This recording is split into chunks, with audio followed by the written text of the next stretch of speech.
você não falou que crédito era mais seguro que tijolo? Falei, e é verdade. Escutam o que elas querem, tá? Daniel, vamos voltar o que eu falei. Para o mesmo grau de risco, papel, crédito é sempre mais seguro que tijolo. Ponto. Para o mesmo grau de risco. Ou seja, o que eu tô querendo te falar? Se você tá na operação de Serra Verde, sei lá, Serra Verde, que sei lá, tem uma operação. Se você tá na operação do o XBXO, vou dar um exemplo. Você tá no XBXO, que é o equity do circuito de compras, e você tá na dívida do circuito de compras, o mais seguro é a dívida, porque entrou dinheiro, você primeiro paga a dívida para só depois, se sobrar, você pagar o equity. Pro mesmo nível de risco. Agora, não adianta você falar que um cara high yield, você tá querendo, você pegou um circuito de compras, e aí você tá falando que é mais seguro que um PVBI ou com HGPO, com ativos na Paulista, você tá doido. Agora, voltamos. Você emprestou dinheiro pro PVBI comprar o Union, que é um ativo ali na Faria Lima. Com toda a absoluta certeza, é muito mais seguro você estar no crédito que no Union. Ponto. Por quê? Porque o Union tem que gerar.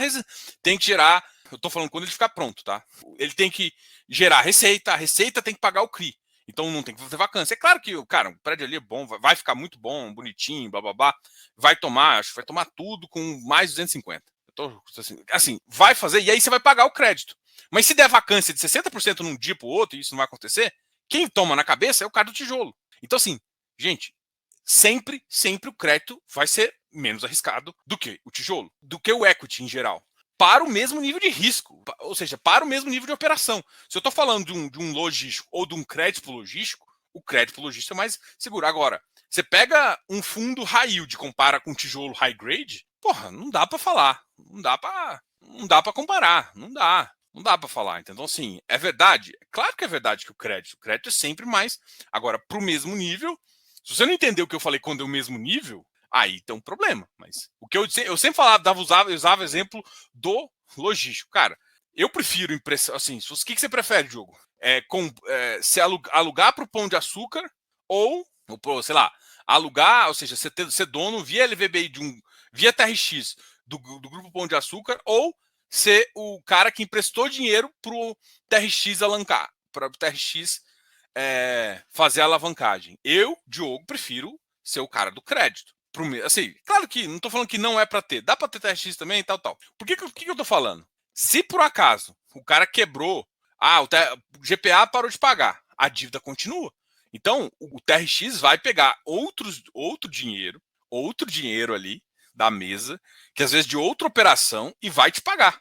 Porque o resultado, para quem não vê, tem uma linha lá na DRE final, que é despesa financeira. O seu juros está garantido antes do resultado. Ou seja, antes de ter resultado, para você poder. Você lembra que você recebe caixa, não sei o quê, não sei o quê, não sei o quê? Aquilo, ou seja, você recebe a bottom line, você recebe a última linha. Recebe a última linha. E antes da sua última linha, tem a linha da despesa financeira. Ou seja, a despesa financeira ela é primeiro.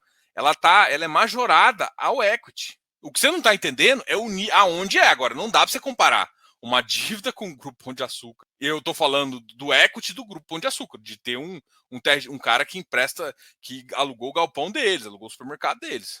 Entre isso, com certeza, por exemplo, se o grupo ficar mal, o TRX vai ser obrigado a continuar pagando o credor, até arranjar um outro cara. Mesmo, ou seja, a responsabilidade de processar tá do TRX, tá? Ou seja, o dono do imóvel é responsável. Só que o credor não quer nem saber. Ele vai ter que pegar. A dívida tá no mundo. É igual você assim. Você pega um dinheiro emprestado para pagar para comprar um imóvel. Você pegou um dinheiro emprestado para pagar um imóvel. E de repente, igual, você financiou o carro. E de repente sua empresa para de pagar o salário. Mas eu contava com o salário da empresa. Foda-se. O banco não quer saber se você contava com a renda ou não contava com a renda. Ou você me paga ou vai fazer. Meu salário caiu pela metade. Eu consegui um emprego. O banco não quer saber. Então é isso. Do mesmo ponto de vista, sempre crédito é mais seguro. Agora, não dá para comparar high grade com high yield. E tem operações de. Até imóvel, gente. Tem imóvel que você vai pegar lá. A maioria dos imóveis de silo, essas coisas, tá um pouco arriscada. Então não dá para comparar nível de risco e tal. Então você pode pegar um imóvel que você não sabe quando vende, o que acontece, e comparar, você vai errar. Diogo, seria correto afirmar que equity de mutualidade estaria mais tranquilo por não ter o compromisso com o crédito por algum. Não. Cara, tudo que eu tô falando, crédito paga primeiro. É linha contábil, não tem o que fazer. A dívida tem que pagar primeiro. Então, assim, se o empreendimento tomou dívida, ele tem que pagar primeiro. Então, tipo assim, o cara que tá no Serra Verde, ele não tá tranquilo no Serra Verde. O Tord não tá tranquilo no Tord. Porque ele só vai receber depois que todo mundo receber. Então, se ele tem ativos atrelados ao equity, ele só vai receber depois que todo mundo receber. Então, assim, tá mal das pernas. Tipo, e normalmente você não constrói sem dívida. Então, putz, cara, você vai. E aí você tem uma dívida que começa a ficar mais cara e tal. Então, eu acho que essa frase aqui não é verdade, tá? Seria correto falar que o equity de multiplicidade é mais tranquilo? Não. A dívida é mais tranquila. É que o problema é o seguinte: o equity você não está esperando receber agora. Mas o que você não está entendendo é que o buraco da dívida está lá. Então, o buraco da dívida, ou seja, você só vai receber quando tiver lucro. E o buraco da dívida está aumentando, tá? Então, é problema. É só que você não está vendo, porque não tem receita. E uma hora, se por um acaso você não conseguir pagar a dívida, você perde o equity. Ou você perde porcentagem, porque você não está conseguindo pagar a dívida. E aí tem um problema, porque se não está conseguindo pagar a dívida, alguém tem que ir lá e te salvar. Vamos pensar que um cara externo vai lá e te salva. Aí, se a operação você fala que vale 100 milhões, ele fala, beleza, mas a operação não vai deixar de valer 100 milhões, daqui a 2 meses você vai ter que aportar. O cara vai aporta, precisa de 50 milhões. 50 milhões. Ele não vai chegar e vai ser diluído a 10%, não. Ele vai querer roubar 30% e 40%. E aí, você estava com o equity, pode achar que você estava com, sei lá, estava controlando 50% do negócio. O cara veio, aportou, você foi para 30, foi para 20. O seu lucrinho, se tiver lá na frente, vai ser muito menor. Na hora que vender, você tem que esperar que o equity valha 200 para aí sim, talvez você ter, porque o cara te diluiu em 50%. Então, assim, não, a verdade não. No mesmo patamar, dívida e equity, dívida é sempre mais prioritário. Ponto. Isso é balanço básico. Balanço e DRE, né? Isso é demonstrações financeiras, básico. Dívida da mesma coisa é sempre mais tranquilo. Da mesma coisa, tá? Da mesma coisa. FI de tijolo alavancado não está mais arriscado no momento do que FI de CRI. Cara, de novo, tem que olhar o mesmo risco, tá? É porque às vezes você fala um FI de CRI, um FI de CRI de high yield, não.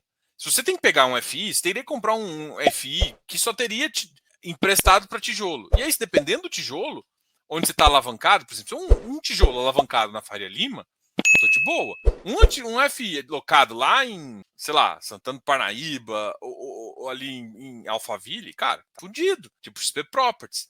Tá tendo que vender a mãe com as calças para tentar pagar parte da dívida. Ainda vai ficar. A dívida vai continuar cotando, rasgando ali. O PL vai continuar caindo, só salvou um pouquinho para tentar salvar lá na frente para comprar alguma coisa.